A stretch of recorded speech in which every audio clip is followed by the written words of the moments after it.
Bom dia a todos. Abra comigo sua Bíblia em 1 Timóteo, capítulo 1, do versículo 8 ao 11.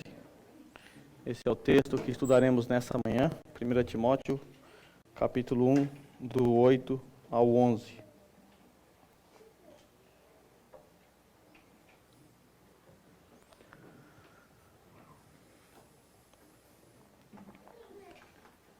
Diz assim a palavra do Senhor: Sabemos que a lei é boa, se alguém a usa de maneira adequada. Também sabemos que ela não é feita para os justos, mas para os transgressores e insubordinados, para os ímpios e pecadores, para os profanos e irreverentes, para os que matam pai e mães, para os homicidas, para os que praticam imoralidade sexual e os homossexuais, para os sequestradores, para os mentirosos e os que juram falsamente, para todo aquele que se opõe à sã doutrina. Esta sã doutrina se vê no glorioso Evangelho que me foi confiado, o Evangelho do Deus bendito. Curva sua cabeça por um instante. Deus, nós estamos diante da Tua Palavra e suplicamos ao Senhor mais uma vez. Fale aos nossos corações, nos instrua nessa manhã e que possamos olhar para o Senhor após contemplar a Tua lei que será exposta parcialmente diante dos nossos olhos nessa manhã. Eu te agradeço mais uma vez pela Tua Palavra. Amém. Nós temos estudado na carta que o apóstolo Paulo escreveu a Timóteo, o seu verdadeiro filho na fé. Nós já vimos nas questões introdutórias o motivo de Paulo escrever essa carta, o motivo que Paulo tinha para deixar o seu filho em Éfeso, para colocar aquela igreja em ordem. Nós vimos no sermão passado que falsos mestres judaizantes haviam se intrometido no seio daquela igreja e esses começaram a disseminar algumas doutrinas estranhas à fé cristã. Nós vimos no finalzinho, no versículo 7, que esses falsos mestres, alguns deles, queriam ser mestres da lei. E com isso, fica-nos evidente que Paulo está tratando, pelo menos nessa porção, dos judaizantes, os falsos mestres judaizantes. Por essa razão, a partir do versículo 8, Paulo começa a explicar o uso adequado da lei. Ainda que parcialmente, Paulo não vai fazer uma exposição profunda a respeito da lei de Deus, mas ele vai explicar um pouco da lei, um pouco da sua utilidade, para que ela serve, e nós vamos meditar hoje a respeito da lei de Deus. Porque esse era um problema que estava acontecendo naquela igreja. Pessoas que se alegavam, que tomavam para si o título de mestres da lei, e Paulo diz que essas pessoas mesmas, elas não conheciam a lei. Naqueles tempos, havia um grande conflito na igreja cristã. Um conflito entre o que fazer com o nosso judaísmo. Nós sabemos que os judaizantes e os judeus, eles foram a maior parte da igreja no Novo Testamento. E eles não conseguiram diferenciar as substâncias das duas alianças. Por conta disso, por conta desse período transicional, houve uma certa dúvida com relação ao que fazer com cerimônias do Antigo Testamento, o que fazer com relação à lei de Deus. Será que nós devemos continuar sendo judeus e anexar o cristianismo à nossa fé? Será que é assim que nós devemos fazer? Ou nós devemos menosprezar toda a lei? Todo o Antigo Testamento agora é só graça? Essa foi uma discussão que surgiu logo nos primórdios da igreja. Por exemplo, quando nós lemos Atos capítulo 15, nós percebemos ali o primeiro concílio em Jerusalém, que foi para tratar exatamente desse problema. Como lidar com a lei. Veja o que diz Atos capítulo 15, versículo 1, e perceba a problemática que estava presente naquele tempo, já no primeiro século. Diz assim: alguns homens desceram da Judéia para Antioquia e passaram a ensinar aos irmãos. Olha o que eles começaram a ensinar aos irmãos. Se vocês não forem circuncidados conforme o costume ensinado por Moisés, não poderão ser salvos. E aí, esse ensinamento, ele é correto? Afinal, foi Deus que instituiu a circuncisão na antiga aliança. Então, evidentemente, nós devemos obedecer. Então, muitas pessoas começaram a entender dessa forma. Temos que obedecer, pois é a lei de Deus. Deus deu a lei, então nós temos que obedecer. A lei não foi revogada. Então, é justo, é correto observar alguns aspectos, ou todos os aspectos da lei de Moisés. E esses aqui diziam algo do tipo: vocês precisam passar pela circuncisão, se assim não fizer, vocês não serão salvos. No finalzinho, o último versículo, versículo 5, diz assim: então se levantaram alguns dos partidos religiosos dos fariseus que haviam crido, tá? Fariseus que haviam crido, preste atenção. Eram fariseus que se tornaram cristãos. Fariseus que creram em Cristo Jesus. E eles disseram: é necessário circuncidá-los e exigir deles que obedeçam à lei de Moisés. Nesse concílio, foi resolvido que os cristãos não deveriam se apegar a esses rituais. O problema aparentemente foi resolvido. Pelo menos pontualmente foi resolvido. Uma carta foi escrita e essa carta foi levada e distribuída em algumas igrejas. Mas nós percebemos aqui, logo nos primórdios da história da igreja, este embate a respeito do relacionamento da lei com o cristão. Como o cristão deve se relacionar com a lei? Lá na igreja da Galácia também, o apóstolo Paulo enfrentou o mesmo problema. Anos depois do concílio de Jerusalém, veja só, o mesmo problema persistia nas igrejas do primeiro século. Falsos mestres judaizantes haviam se intrometido lá nas igrejas da Galácia, são algumas igrejas numa região, e começaram a disseminar heresias. As mesmas heresias: é necessário passar pela circuncisão. Para você se tornar um cristão, primeiro você tem que ser um judeu. Então, gentios, passem pela circuncisão, se vocês querem ser um cristão de verdade. Paulo respondeu a isso em Gálatas capítulo 2, versículo 15 e 16, o seguinte. Preste atenção à resposta que Paulo dá. Nós, judeus de nascimento, e não gentios pecadores, sabemos que ninguém é justificado pela prática da lei, mas mediante a fé em Jesus Cristo. Olha o que Paulo faz nesses pequenos trechos aqui, nesse pequeno versículo, esses dois. Nós, judeus de nascimento. Paulo coloca os judeus numa categoria muito elevada. Nós, judeus de nascimento, da linhagem de Abraão, puro sangue. Não somos vira-latas, somos judeus verdadeiros. Do outro lado da balança, ele coloca os gentios e joga ele lá para baixo, pecadores. Nós, judeus de nascimento, e não gentios pecadores. Há uma grande distinção entre esses dois povos. Mas veja o que Paulo vai fazer. Assim, nós também cremos em Cristo Jesus para sermos justificados pela fé em Cristo. Nós, judeus de nascimento, puro sangue, aqueles que receberam a lei, que são descendentes diretos de Abraão, nós também precisamos fazer algo para ser salvo. O que nós precisamos fazer para ser salvo, justificado? Crer em Cristo Jesus.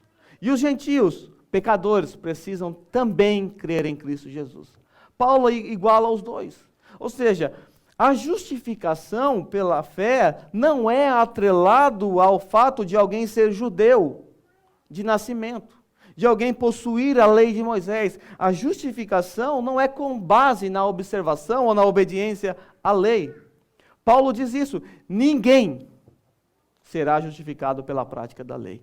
Ninguém, absolutamente ninguém, mas mediante a fé em Cristo Jesus. Bem, eu poderia citar outros exemplos do Novo Testamento, como em Tiago, Romanos, que é a carta que mais fala a respeito da lei, Hebreus, mas eu acredito que esses dois exemplos são suficientes para percebermos que o judaísmo, o cristianismo judaizante, estava presente no primeiro século, e a doutrina que eles ensinavam minavam a verdade do Evangelho.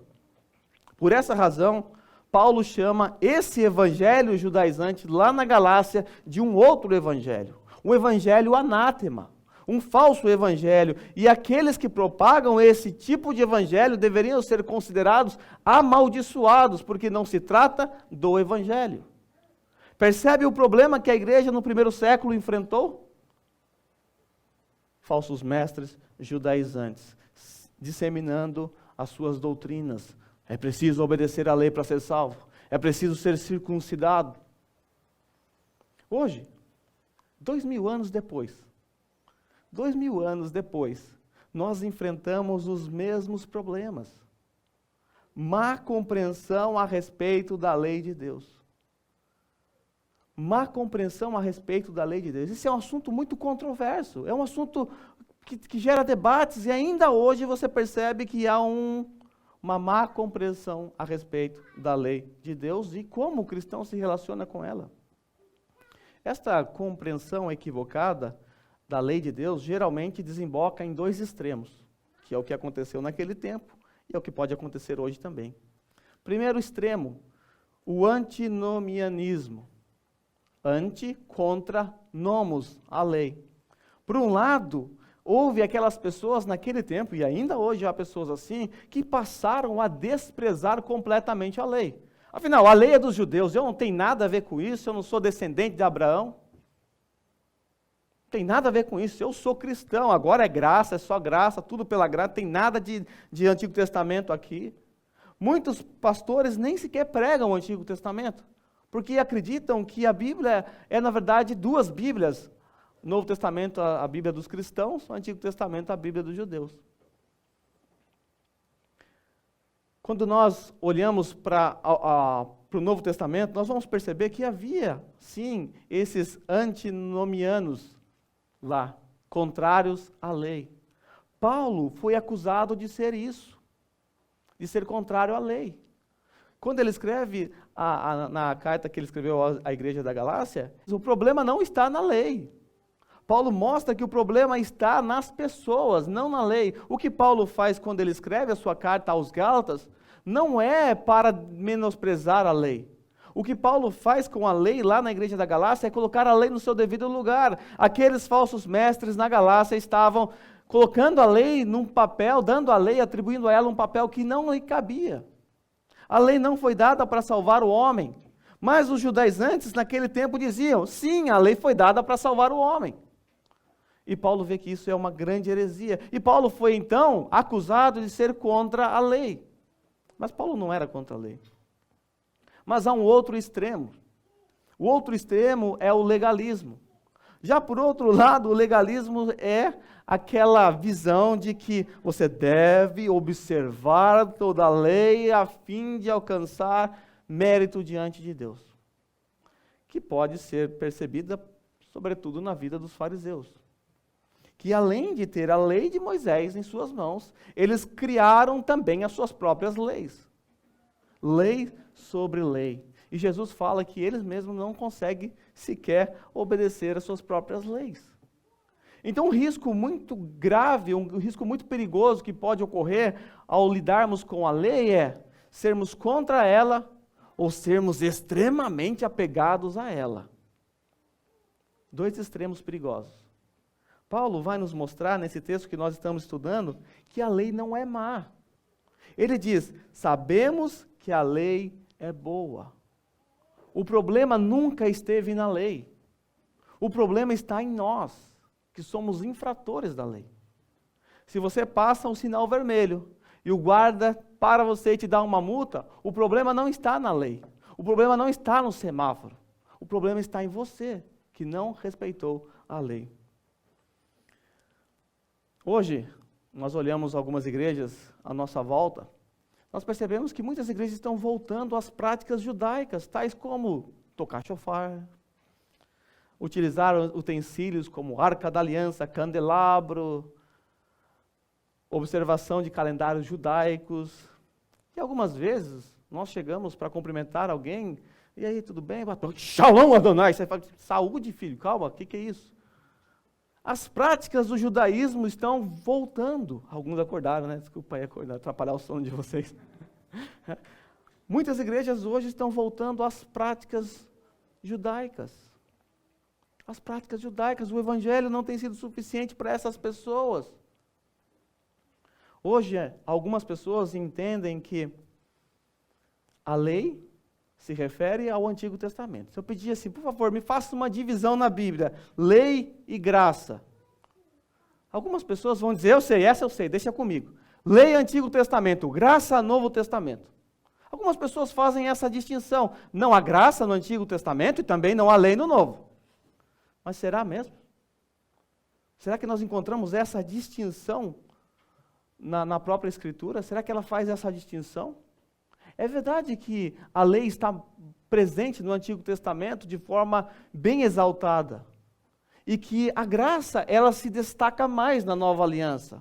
Mas isso é por conta de um processo revelacional. Por causa da revelação progressiva. A lei e a graça, elas não são inimigas, como propõem algumas pessoas. Lei e graça andam de mãos dadas. A lei tem um papel fundamental. E a graça tem também o seu papel fundamental. A lei está subjugada à graça. A lei, ela serve para nos levar ao nosso mediador. Nós vamos ver o propósito da lei no próximo sermão. Eu não vou conseguir chegar lá hoje, evidentemente. Mas algumas pessoas acreditam que o Antigo Testamento é a lei, o Novo Testamento é a graça. E é uma pergunta óbvia a ser feita para essas pessoas. Se o Antigo Testamento nós temos somente a lei e exclusivamente a lei, como as pessoas da Antiga Aliança foram salvas? Será que Moisés foi salvo obedecendo a lei? Será que Abraão foi salvo porque obedeceu a lei? Como as pessoas podem ser salvas na Antiga Aliança se lá não há graça? Essas pessoas, se forem coerentes com a sua teologia, deverão afirmar que essas pessoas foram salvas porque obedeceram à lei. E algumas pessoas acreditam nisso, que Deus deu a lei na Antiga Aliança para que o homem observasse, obedecesse e fosse salvo. Mas na Nova Aliança, Deus abole a lei, Ele cancela a lei, e agora é graça, não precisa mais obedecer a lei. O método de Deus salvar a raça humana muda. A Antiga Aliança, no Antigo Testamento, era através da lei, no Novo Testamento, através de Jesus. Como se Deus tivesse dois modelos, ou dois tipos de salvação para o homem. Essas pessoas se esquecem do que Paulo disse em Gálatas, capítulo 15, versículo 16, que foi o texto que nós acabamos de ler. Ninguém é justificado pela prática da lei. Quer que eu seja mais enfático? Ninguém. Sabe o que significa ninguém? É ninguém. Nem Abraão, nem Davi, nem Moisés. Ninguém pode ser salvo observando a prática da lei. Paulo termina esse versículo 16, dizendo assim: não pela prática da lei, porque pela prática da lei ninguém será justificado. Essas pessoas também se esquecem que o Evangelho já estava presente na Antiga Aliança. O Evangelho estava lá na Antiga Aliança. Quando Deus prometeu enviar o descendente da mulher, lá em Gênesis 3,15, ali nós encontramos o proto-evangelho. Lembra que Deus havia feito um pacto com Adão, um pacto da qual ele exigiu uma observação, uma obediência? Adão tinha que obedecer a uma ordem, a uma lei que Deus havia dado. Não comer do fruto proibido. Nós conhecemos a história, Adão cai, fracassa, arrasta toda a raça humana junto com ele. O que nós encontramos em Gênesis 3,15? Senão o Evangelho. O texto nos diz que Deus anuncia que enviaria o descendente da mulher. E o descendente da mulher, ele teria seu calcanhar ferido pela serpente, e essa era uma sentença dada à serpente nessa circunstância, mas o descendente da mulher esmagaria a cabeça daquela serpente. Aqui nós temos o proto-evangelho sendo anunciado já no Jardim do Éden. Já no Jardim do Éden, Deus já anunciou a salvação através do nosso Senhor Jesus Cristo.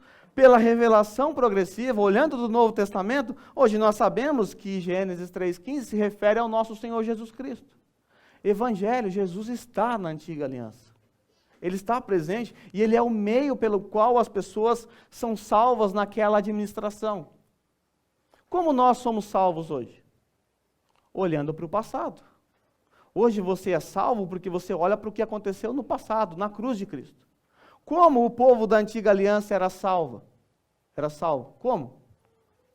Olhando para o futuro. Aguardando com fé na chegada do descendente da mulher. Essas pessoas também se esquecem que o Evangelho foi pré-anunciado a Abraão. Gálatas 3,8 diz assim: prevendo a Escritura que Deus justificaria os gentios pela fé, pré-anunciou o evangelho a Abraão. Ou anunciou primeiro as boas novas a Abraão, dependendo da sua versão. E o texto diz assim, por meio de você, essa foi a promessa, esse foi o anúncio, por meio de você, Abraão, todas as nações serão abençoadas. Onde é que está o evangelho nisso? Vejamos, isso se cumpre lá no versículo 14, de Gálatas 3. Versículo 14. Isso é o versículo seguinte, tá? Isso para que em Cristo Jesus, preste atenção, em Cristo Jesus, a bênção de Abraão chegasse também aos gentios, para que recebêssemos a promessa do Espírito mediante a fé. Ele pré-anunciou o evangelho a Abraão, em ti serão benditas todas as nações da terra. Isso apontava para Cristo. E por causa do que Cristo fez naquela cruz, hoje eu e você que somos gentios, recebemos a promessa do Espírito mediante a fé. Antiga aliança. Que papo é esse de que na antiga aliança nós não temos evangelho? O evangelho está presente desde os seus primórdios, desde o começo. Hoje, eu apenas tratarei de um ponto a respeito da lei. Um ponto. Eu vou falar apenas a respeito da origem da lei. Mas, por hora, eu quero fazer algumas perguntas pertinentes para nortear o nosso estudo e para nos deixar um pouquinho curiosos. Você saberia me responder qual é o propósito da lei? Por que Deus deu a lei? Qual é o papel da lei na vida do crente? Será que há um papel da lei na vida do crente? Será que o crente não tem nada a ver com a lei? Será que há algo na lei que deve ser obedecido pelo cristão? Se há, o que é? O que na lei deve ser obedecido pelo cristão? Será que Jesus, ele quebrou a lei? Quando nós lemos Mateus capítulo 12, nós temos aquele episódio em que os discípulos de Jesus, eles colhem espigas no sábado. E eles são acusados de quebrar a lei de Deus. A lei do sábado. Eles são acusados pelos fariseus. E aí Jesus não confronta eles. Jesus não os corrige. Jesus os defende ainda. Dando exemplo de Davi, dando exemplo do templo. Opa, Jesus está quebrando a lei, está contrariando a lei do sabate? Será? Eu aprendi, quando eu era mais novo, que nós não devemos guardar o sábado, quando estamos aí num debate com um adventista, nós não devemos guardar o sábado porque nem Jesus cumpriu a lei do sabate. Eu aprendi isso quando eu era criança. Se algum adventista vier te perturbar, diga a ele, eu não obedeço a lei do sábado porque nem Jesus obedeceu. Não, eu estou entrando no mérito do sabate aqui. Mas na questão de Jesus ter quebrado a lei. Olha a gravidade de pensar isso. Olha a gravidade de supor que o nosso Senhor Jesus quebrou a lei. Por quê? Por que é grave? Porque se Jesus quebrou a lei de Deus, ele se fez igual a nós, transgressores da lei. Ele não pode ser o meu salvador, ele precisa de um salvador. Jesus não pode quebrar a lei de Deus, porque um dos propósitos da vinda do nosso Senhor na terra foi nos representar. E ele nos representa obedecendo a lei. Esse é um dos aspectos que nós vamos ver daqui a pouco. Ele obedece a lei porque eu não fui capaz. Se ele vem me representar para obedecer a lei no meu lugar e quebra, ele não serve para ser o meu salvador. Ele se torna um transgressor como eu. Ele se torna um inimigo de Deus, do próprio Pai. Outra pergunta, será que Jesus alterou a lei? É comum a gente ouvir esse tipo de argumento. Quando nós lemos o Sermão da Montanha, Jesus diz assim várias vezes, vocês ouviram o que foi dito. Eu, porém, vos digo. Vocês ouviram o que foi dito? Eu, porém, vos digo. E aí algumas pessoas, ao olhar descuidadosamente para esse texto, acabam entendendo o seguinte, Jesus está alterando a lei. Vocês ouviram o que foi dito? Essas pessoas pensam, a lei de Moisés. Agora Jesus está dando um outro significado. Jesus está mudando a lei aqui. Será que Jesus mudou a lei de Deus? Nós vamos chegar lá mais para frente. Não havia lei antes de Moisés? Quando nós pensamos em lei, automaticamente a nossa mente vai lá para Moisés. Se é transportado automaticamente para Moisés. Mas será que não havia lei antes disso? A lei não estava presente no mundo antes de ser entregue a Moisés através das tábuas? E por que Paulo, nesse texto, ele diz que a lei é boa? Por que Paulo nesse texto diz que a lei é boa?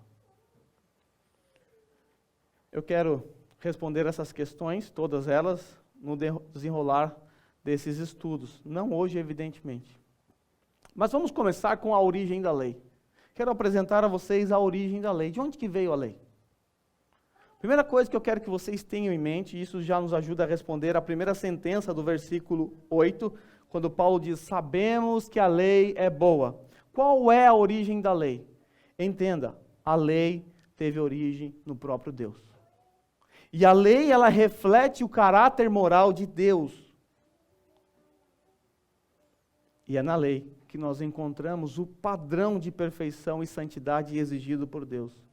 E isso por si só já lança a luz no versículo 8. Sabemos que a lei é boa. Paulo corrobora também com isso em Romanos 7,12, quando ele diz que a lei é santa. Então fica-nos evidente que o problema não está na lei. O problema é você, o problema sou eu. O problema está em nós. A lei é boa. Ela teve origem em Deus. Ela reflete o caráter moral de Deus. Agora imagine Jesus quebrando a lei. Veja só o problema que é, se Jesus quebrou a lei. Ele foi contra o caráter moral de Deus. Ele foi contra si mesmo. A primeira menção que nós temos de uma lei, de outra forma, dada de outra forma, mencionada nas Escrituras, se encontra em Gênesis. Quando Deus deu a Adão uma lei de obediência universal. Como é que Deus deu essa lei a Adão, uma lei de obediência universal? Ele escreveu uma tábua de pedra, ele mandou um e-mail. Como é que Deus entregou essa lei a Adão? Deus gravou, escreveu esta lei no coração do homem. Deus gravou uma lei de observância, de obediência universal, escrita no coração de Adão. E essa lei moral, ela continuou a ser a regra perfeita de justiça para todos nós após a queda. Essa lei que foi escrita no coração de Adão naquele tempo é a mesma lei que está escrita no nosso coração hoje. Na nova aliança, a lei que está escrita no nosso coração, da mesma forma como esteve escrita no coração de Adão. Deus, Ele é o regulador da vida. E Ele, por ser o regulador da vida, Ele dá a lei, Ele se relaciona com o homem através de leis. Quando Deus fez um pacto com Adão no jardim, Deus deu uma lei positiva naquela circunstância. Adão deveria obedecer àquela lei. Vamos lembrar que até aquele momento, lá no jardim do Éden, Deus não havia dado nenhum mandamento escrito ainda. Não havia mandamento escrito. O mandamento estava apenas gravado no coração do homem. Deus havia dotado o homem com uma consciência de uma lei universal que foi registrada no seu coração. Os teólogos chamam de lei natural ou lei da natureza. Calvino entendia que essas leis naturais, elas mais tarde foram registradas em tábuas de pedra. Aquilo que foi registrado lá no Monte Sinai era apenas um registro daquilo que já estava no coração do homem. Deus já havia registrado no coração do homem a sua lei. Um exemplo para você entender. Quando Caim mata Abel, não havia o sexto mandamento escrito. Como é que ele sabia que o que ele fez era errado? Por causa de uma lei interna no seu coração. Ele sabia que aquilo que ele fez com o seu irmão era uma quebra da lei de Deus. E isso pode ser percebido quando nós lemos Romanos 2, 14 e 15. Isso não é uma invenção teológica. Isso não é fruto da minha cabeça, não é fruto da cabeça dos teólogos. Eles extraíram isso aqui da Bíblia, evidentemente. Veja Romanos 2, 14 e 15. De fato, quando os gentios que não têm lei, preste atenção, quando os gentios que não têm lei praticam naturalmente. Como assim? Como que eles podem praticar a lei sem ter a lei? Mas eles praticam naturalmente. De fato, quando os gentios que não têm lei praticam naturalmente o que ela ordena, torna-se lei para si mesmos, embora não possuam a lei, pois mostram que as exigências da lei estão gravadas em seu coração. As exigências da lei estão gravadas no seu coração. Disso dão testemunho também a sua consciência, os pensamentos deles, ora os acusando, ora defendendo. Por isso Caim, quando mata o seu irmão, ele sabia que estava fazendo algo errado. Apesar de não ter a lei escrita numa tábua de pedra, ele as tinha no seu coração. E a sua consciência o acusou, por isso ele fez o que fez, fugiu. No Éden, lá no jardim, Deus deu um preceito particular a Adão, uma lei, de não comer do fruto da árvore do conhecimento do bem e do mal. O que é que nós temos aqui? Nós temos uma lei positiva. O que é uma lei positiva? Uma lei positiva é uma lei dada para um propósito específico, e essa lei, quando ela cumpre esse propósito, ela perde a sua razão de existir. Por exemplo, Deus disse a Adão, não coma dessa árvore. Certo? Deus proibiu. Esse mandamento é para nós hoje? Alguém sabe onde é que está essa árvore? Existe uma árvore da qual não podemos comer hoje? Esse mandamento, ele perde o seu uso, ele deixa de existir quando é quebrado por Adão. É um mandamento positivo. Deus estabeleceu ali com Adão, através do seu pacto de obras, e ele declara Adão como nosso representante, o representante de toda a raça humana. E então, se Adão obedecesse aquele mandamento, olha, não é a lei de Moisés, é apenas uma ordem, uma lei que Deus deu ali, uma lei positiva, de não comer de um fruto determinado. Se Adão obedecesse, então toda a sua descendência, toda a sua posteridade, gozaria dos benefícios da obediência à aliança, ao pacto. Porém, se Adão falhasse, toda a sua posteridade cairia com ele. E foi exatamente o que aconteceu. Foi exatamente o que aconteceu. Adão se tornou um transgressor da lei de Deus no jardim do Éden. E é isso que eu e você somos, por conta de Adão. Nós nascemos transgressores da lei de Deus. Nós nascemos inimigos da lei de Deus. Nós desprezávamos a lei de Deus. Romanos 5,12 diz isso. Portanto, da mesma forma como o pecado entrou no mundo por um homem, a saber, Adão, e pelo pecado a morte, lembra da consequência? No dia que vocês comerem, certamente morrerão. O pecado entrou com Adão, entrou com ele a morte. Assim também a morte veio a todos os homens, ou seja, a todos os seus descendentes, porque todos pecaram. Pois antes de ser dada a lei, aqui a lei de Moisés, antes de ser dado a lei, o pecado já estava no mundo, mas o pecado não é levado em conta quando não existe lei. Todavia, veja só, não ficaram impunes aquelas pessoas antes da lei. A morte reinou desde o tempo de Adão até o tempo de Moisés, quando a lei foi dada, a lei escrita. Mesmo sobre aqueles que não cometeram pecado semelhante à transgressão de Adão, porque não é mais possível cometer aquele pecado, não existe mais aquela árvore, aquele que era um tipo daquele que haveria de vir. Paulo chama o Senhor Jesus Cristo de um tipo daquele que havia de vir, um tipo de Adão. E Paulo vai deixar isso claro nesse capítulo ainda, capítulo 5 de Romanos, que Jesus Cristo, ele é o segundo Adão.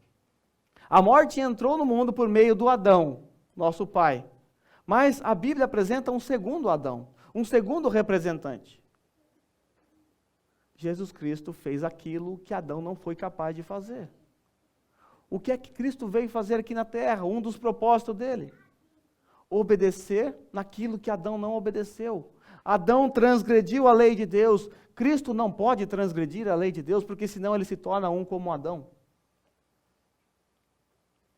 Ele não pode quebrar a lei do Senhor. Por isso, por essa razão, Adão é um tipo daquele que haveria de vir. Jesus é o antitipo de Adão. Os dois são comparados, porque o que um fez errado, o outro fez certo. Aquele nosso representante Adão quebrou a lei, desobedeceu. O nosso representante Cristo, ele obedeceu perfeitamente às exigências da lei, nos livrando assim da maldição da lei que estava em nós. Nós veremos no próximo sermão o propósito da lei.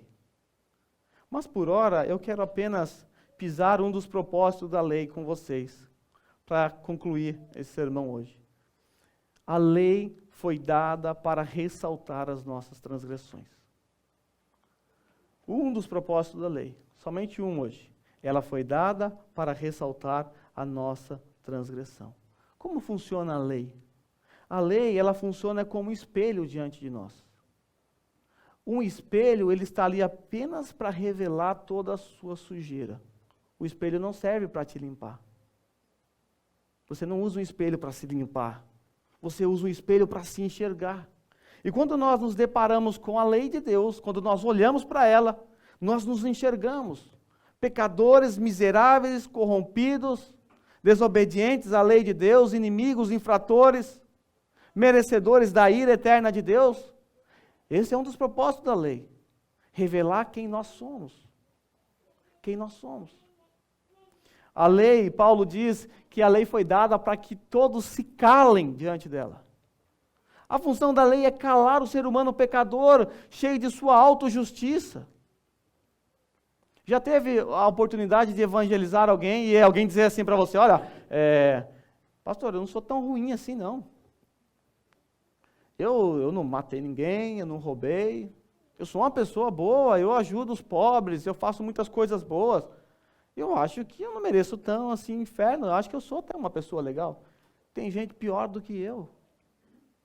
O que você faz nesse momento? Sabe o que você deve fazer? Coloque o espelho diante dessa pessoa. Ela está toda suja de lama, mas ela não consegue se enxergar. Apenas mostre o espelho. Você é uma pessoa boa? Você é uma pessoa boa? Você já sentiu raiva de alguém? Já. Jesus disse que você é um assassino. Você já desonrou seu pai alguma vez? Já. Você quebrou um mandamento. Você já olhou uma mulher na rua e cobiçou ela? Então você é um adúltero. Você já furtou alguma vez na sua vida alguma coisa? Você pegou alguma coisa? Quando era criança lá, eu roubava os brinquedos, os doces do bar, lá, alguma coisa. Você fez isso? Você já cobiçou alguma coisa do próximo? Eu já cobicei. Então você está me dizendo que você é um adúltero, um ladrão, alguém que cobiça as coisas dos outros, você rouba as coisas dos outros, você não é capaz de honrar seu pai e sua mãe. Você é bom mesmo? A lei vai revelar que o homem não é bom. Esse é o papel da lei. Para essas pessoas que pensam que não são tão mal assim, tão ruins assim, que nunca mataram, nunca roubaram, essas pessoas encontram dois problemas.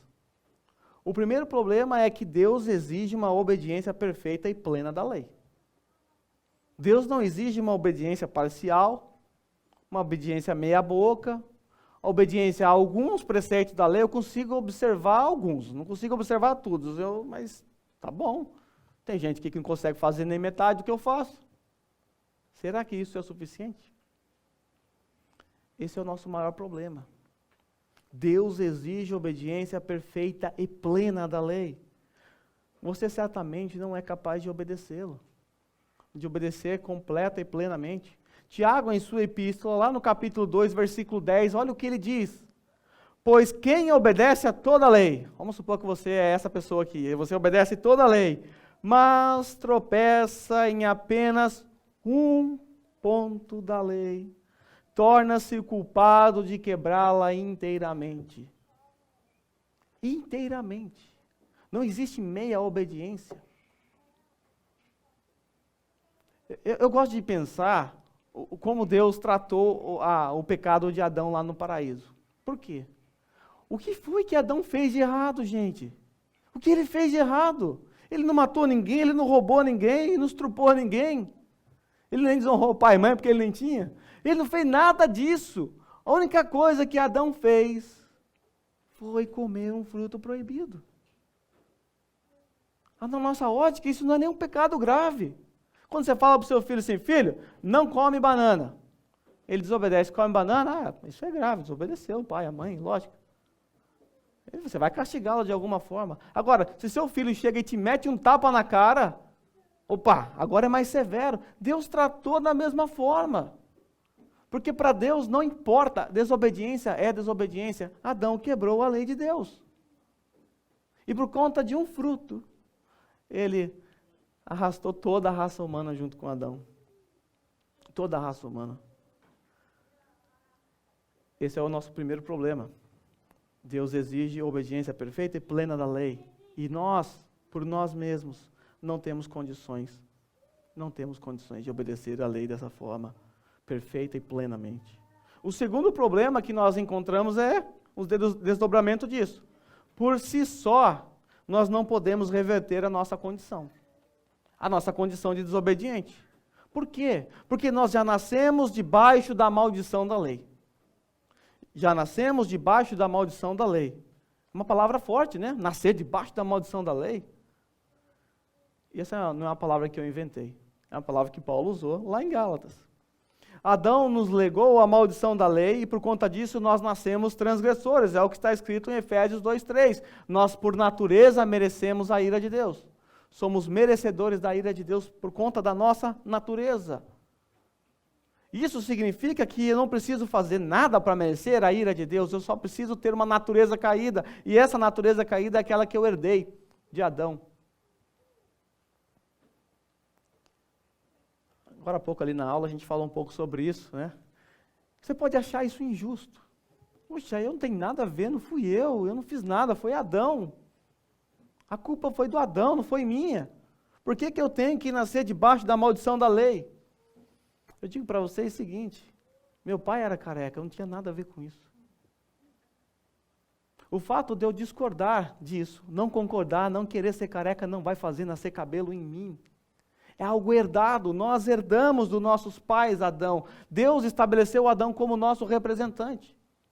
E nós herdamos a natureza caída do nosso pai Adão.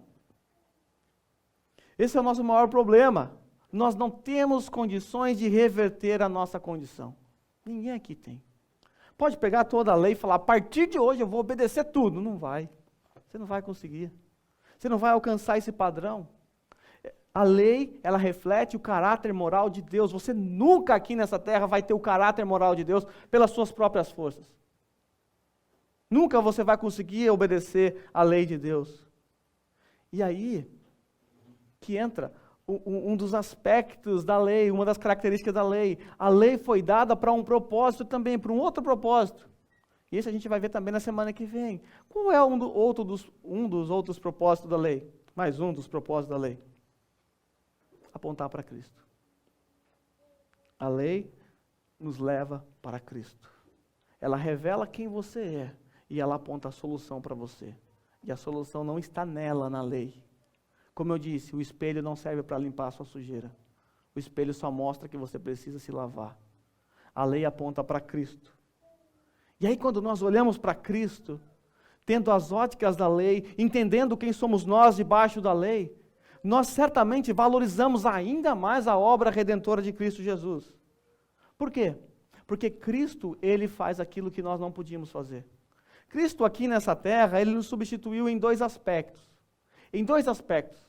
Quando Cristo esteve aqui como seu substituto, ele te substituiu em dois aspectos. Primeiro aspecto, ele te substituiu obedecendo a lei no seu lugar. Aquilo que você não pôde fazer, ele veio fazer no seu lugar. Por isso, toda a maldição da lei é tirada dos seus ombros, porque a maldição da lei foi lançada sobre os ombros de Cristo Jesus. Ele cumpre a lei no seu lugar. Dessa forma, hoje você está aqui cultuando a Deus, não debaixo da maldição da lei. Você pode hoje chegar na presença de Deus, orar, falar com Ele, como vocês fizeram aqui, como vocês cantaram aqui. Vocês podem louvar ao Senhor. Nenhum raio caiu na nossa cabeça.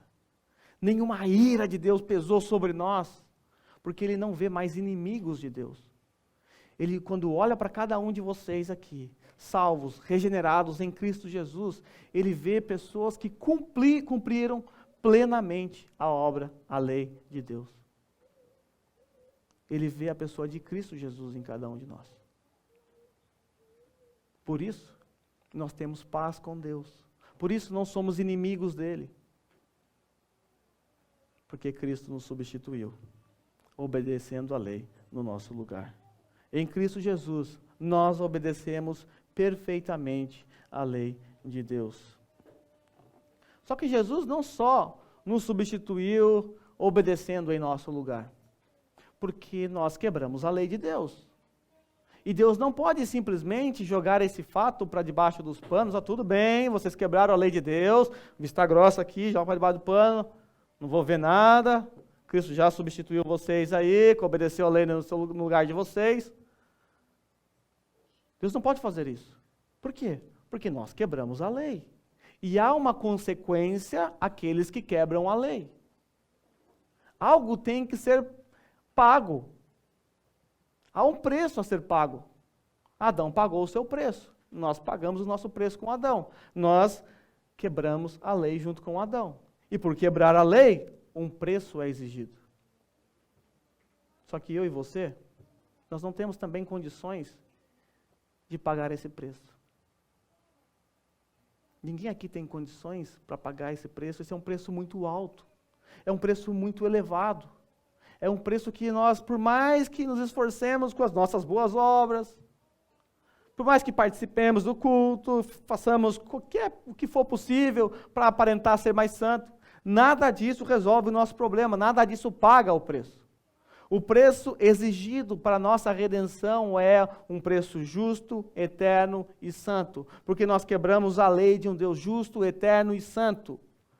E como eu sempre digo, o valor da nossa dívida é medido com referência àquilo ou a quem nós ofendemos. Aquele exemplo que eu sempre uso, vocês estão já, que nem eu, carecas de saber. Se você bater um carro, dá PT no carro que você bateu e for um mira, você vai ter que pagar o mira para o rapaz. Quanto custa o mira? Ano 9, 10 mil ienes. Você saca, pagou o seu problema. Mas se você for com a mesma velocidade, com o mesmo impacto e bater numa Ferrari, numa Lamborghini, a sua dívida aumenta, mas não foi o mesmo impacto? A mesma força? Por que a sua dívida aumenta? Porque a sua dívida tem que ser medida com referência àquilo que você ofendeu. Nós ofendemos um Deus santo, perfeito e justo. Nós quebramos a lei de um Deus santo, perfeito e justo. Então qual é o preço? O preço, a moeda é santo, perfeito e justo e eterno. Alguém aqui tem essa moeda? Quem aqui é santo, perfeito, justo e eterno? Levanta a mão, por favor. Ninguém aqui. Nenhum ser humano, nem Abraão, nem Moisés, ninguém. Somente o próprio Deus é santo, justo, perfeito e eterno. Por isso ele tem que ser o nosso substituto. Gálatas 3:13 é um dos textos que eu mais gosto. Diz assim: Cristo nos redimiu da maldição da lei, quando se tornou maldição em nosso lugar. Olhar para um texto como esse e não vislumbrar Cristo diante dos seus próprios olhos é não entender a beleza do Evangelho. Paulo diz isso no versículo 1. Cristo foi exposto como crucificado diante dos olhos dos Gálatas, e eles abandonaram a fé. Cristo nos redimiu da maldição da lei. De que forma? Quando ele se tornou maldito no meu lugar. Quando ele se tornou maldito no seu lugar. Pois está escrito: maldito todo aquele que for pendurado no madeiro. Ele se fez maldito por mim e por vocês. Uma vez uma prima me perguntou: primo, a cruz é símbolo de bênção ou maldição? Não sei a razão dessa pergunta, provavelmente é para usar pingente, essas coisas assim, com cruz, deve ser, não sei. Eu respondi as duas coisas. Quando nós olhamos para a cruz, nós percebemos as duas coisas, é símbolo de bênção e maldição ao mesmo tempo. Para nós, os que somos redimidos por Cristo Jesus, ela é um símbolo de bênção para nós, porque foi ali que o nosso preço foi pago, ali que a nossa salvação foi comprada. Porém, quando nós olhamos para Cristo Jesus naquela cruz, ou seja, aquele que pagou o preço, nós percebemos toda a maldição de Deus sobre Jesus naquele instante. E assim ela passa a ser um símbolo de maldição. A maldição da lei estava presente em Cristo Jesus. O próprio Pai castigou o seu Filho na cruz. Aquele seu Filho perfeito que não quebrou a lei, mas foi tratado como se tivesse quebrado todas as leis, para que eu e você, que quebramos todas as leis de Deus, pudéssemos viver como se não tivéssemos quebrado nenhuma lei de Deus. Esse é o Evangelho. Esse é o Evangelho, esse é o papel da lei. A lei ressalta ainda mais a graça de Deus. A lei ressalta ainda mais aquilo que o Senhor Jesus Cristo fez por nós. Então a lei, ela aponta para nós e nos aponta um caminho para resolver esse problema. Esse caminho é o próprio Senhor Jesus Cristo. Deixa eu ler algo para vocês aqui. Meus amados, a lei é um grande dilúvio que teria afogado toda a humanidade de maneira mais horripilante do que no tempo de Noé. A lei é um grande incêndio que teria queimado toda a face da terra de maneira mais devastadora que o fogo que caiu sobre Sodoma. A lei é um anjo severo com uma espada desembainhada, com sede de sangue e com a missão de matar. É um grande carrasco que arrasa por completo as nações, e a grande mensageira que anuncia a vingança divina para o mundo. Sem o Evangelho de Jesus Cristo, a lei nada mais é do que uma sentença de condenação que Deus troveja contra toda a humanidade. Para que então serve a lei? Esta parece uma pergunta muito natural. Será que a lei poderá representar algum benefício para os homens? Será que o juiz que veste o talar preto do tribunal e nos condena a todos, será que esse magistrado mor da justiça poderá ajudar na nossa salvação? Sim, ele pode. Bem, se você nunca se arrependeu, jamais obedeceu ao seu Criador. Dessa forma, cada passo que deu na vida só foi um acréscimo aos seus delitos. Quando Deus soprou o ar para dentro dos seus pulmões relutantes, você soprou de volta o veneno da sua rebelião contra Ele. Como Ele deveria se sentir com respeito a você? Você pisoteou os princípios da justiça com os seus pés impuros. Você ergueu suas mãos cheias de armas venenosas contra o trono do Todo-Poderoso. Você rejeitou cada um dos princípios da justiça, do amor e da fidelidade. Você é inimigo de Deus, o adversário do homem e um filho do diabo que fez um pacto com o inferno. Será que Deus não deveria odiar você de todo o coração? Contudo, no meio da sua rebelião, o Senhor o tolerou. Você fez tudo isso e ele se manteve calado. Mas você ousaria pensar que ele jamais o reprovaria? Perceba que a lei foi entregue no Monte Sinai, e o próprio monte sacudiu de terror. Os trovões, os raios foram os assistentes daquelas sílabas terríveis que fizeram com que o coração de Israel derretesse. Todo o Sinai parecia envolvido em uma densa nuvem, e o Senhor chega então vindo de Parã, e dos santos dos santos, do seu monte Sinai, então ele chega juntamente com os seus 10.000 santos, e de sua boca saiu a lei em forma de fogo. Ela era terrível, mesmo quando foi entregue, e desde aquele momento no Monte Sinai, uma torrente de lava de vingança escorreria para inundar, queimar e destruir toda a raça humana, caso Jesus não tivesse canalizado essa torrente terrível e ordenado que as ondas de lava parassem imediatamente.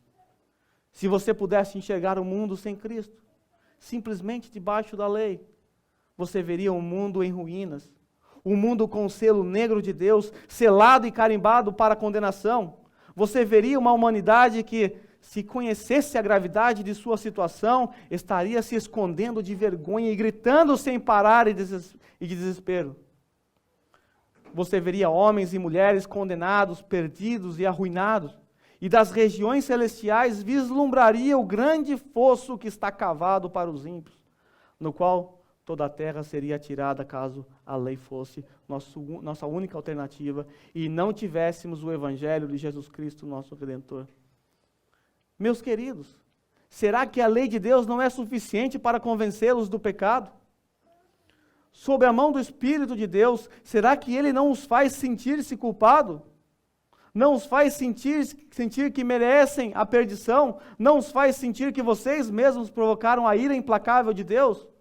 Vejam comigo, vocês nunca quebraram esses 10 mandamentos? Ao pé da letra, vocês nunca os transgrediram? Quem dentre vocês sempre honrou o pai e a mãe? Quem dentre vocês falou sempre a verdade? Será que nunca levantamos falso testemunho contra o nosso próximo? Existe alguém aqui que nunca fez um Deus para si e o amou, e também amou a si próprio, ou amou ao seu emprego, ou amou a mais seus amigos do que o próprio Jeová, o Deus de toda a terra? Quem de vocês nunca cobiçou a casa do próximo, ou o emprego dele, ou o boi, ou o jumento, ou o celular dele? Todos somos culpados com respeito a cada letra da lei. Todos nós transgredimos os mandamentos de Deus. E se realmente entendemos esses mandamentos e sentimos que eles nos condenam, eles farão algo muito útil por nós. Mostrarão o perigo que corremos e nos levarão direto para os braços de Cristo Jesus. Todavia, meus ouvintes, se mesmo assim vocês não sentem que esta lei os condena, porque julgam não ter quebrado a letra dela, certamente todos vocês violaram o espírito dessa lei. Mesmo que você nunca tenha assassinado ninguém, de acordo com a Bíblia, quem se ira contra o seu irmão é um assassino. A lei diz, não adulterarás. Contudo, de acordo com Jesus, a lei quer dizer que qualquer que olhar para uma mulher para desejá-la, já cometeu adultério em seu coração. A lei diz, não tomarás em vão o nome do Senhor, o teu Deus. E isso significa que devemos reverenciar a Deus em todos os lugares, tendo esse temor diante dos nossos olhos, como honrar as suas ordenanças e, acima de tudo, caminhar em seu amor e temor. Meus irmãos, certamente não há ninguém aqui tão presunçoso de sua justiça própria, que em sã consciência possa alegar inocência. O espírito da lei nos condena, e é exatamente esta sua qualidade útil para nós. A lei nos humilha e nos faz saber que somos culpados, e desta forma somos guiados até o nosso Salvador. Até o nosso Salvador. Vamos orar? Deus, nós agradecemos ao Senhor, porque através da lei nós reconhecemos todos os nossos pecados. Nós reconhecemos que somos infratores da lei, incapazes de obedecê-la, incapazes de seguir esse padrão moral estabelecido pelo Senhor. Nós quebramos toda a lei do Senhor. Nós agradecemos ao Senhor porque se não fosse Cristo Jesus, nós ainda hoje estaríamos sob a maldição da lei, condenados. Nós agradecemos ao Senhor porque naquela cruz, Jesus se fez maldito no meu lugar. Naquela cruz, Jesus suportou toda a ira do Pai. Nós agradecemos porque Jesus nos substituiu, obedecendo a lei no nosso lugar e sofrendo as consequências por nós termos quebrado toda a lei. Nós louvamos ao Senhor, nós rendemos honra, glórias e louvor ao Senhor, o Deus que nos redimiu com o seu precioso sangue naquela cruz. Nós agradecemos a tua lei, agradecemos a tua palavra e nos ajuda, Senhor, a olhar para a lei do Senhor como o salmista via. Ele sentia prazer em meditar nela. Nos ajude, Senhor, a sempre olhar para esse espelho divino e nos enxergar, e assim encontrar em Ti a solução para os nossos pecados. Nós louvamos ao Senhor nessa manhã, nós agradecemos ao Senhor por esse culto, culto este que só foi possível porque o Senhor nos substituiu. Obrigado porque em Cristo Jesus nossos louvores foram aceitos, em Cristo Jesus as nossas orações foram ouvidas. Obrigado, nós agradecemos, nós não merecemos estar aqui, nós não merecemos ter esse privilégio de cultuar ao Senhor aqui, mas pela Tua bondade, pela Tua misericórdia, pela Tua graça nós estamos aqui hoje e louvamos ao Senhor pelo bendito Evangelho que o Senhor legou a nós. Obrigado. Encerramos esse culto no nome santo de Jesus. Amém.